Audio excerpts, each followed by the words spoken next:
AFC champion league 2 এর ম্যাচে 2 October মুখোমুখি হওয়ার কথা মোহনবাগান সুপারজেন এবং ট্র্যাক্টর এফসির। ম্যাচটি ট্র্যাক্টর এফসির হোম ম্যাচ। ইতিমধ্যে ইরানের অস্থির পরিস্থিতির কারণে সবুজ মেরুন শিবিরে খেলতে যাওয়া নিয়ে অনিশ্চয়তা দেখা দিয়েছে। খেলোয়াড় এবং সাপোর্ট স্টাফদের নিরাপত্তা নিয়ে উদ্বেগ প্রকাশ করা হয়েছে ম্যানেজমেন্টের তরফে। এই খবর যে প্রতিপক্ষ ক্লাবের কাছে পৌঁছেছে তা বলাই বাহুল্য। এবার নিজেদের অফিসিয়াল সোশ্যাল মিডিয়া প্ল্যাটফর্মে মোহনবাগানকে নিশানা করে পোস্ট করা হলো ট্র্যাক্টর এফসির তরফে। শনিবার ট্র্যাক্টর এফসির তরফে ফেসবুকে লেখা হয়, ভারতের মোহনবাগান ক্লাব আজারবাইজানে না আসার জন্য বাহানা করছে।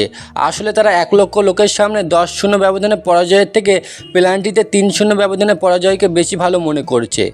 এই পোস্ট মুহূর্তের মধ্যে ভাইরাল হয়ে যায়। ম্যাচের আগে মাঠের বাইরে এই ম্যাচ নিয়ে পারদ চড়তে শুরু করেছে। যদিও মোহনবাগান সমর্থকদের দাবি, যদি খেলা হয় তবে জয় পাবে তারাই।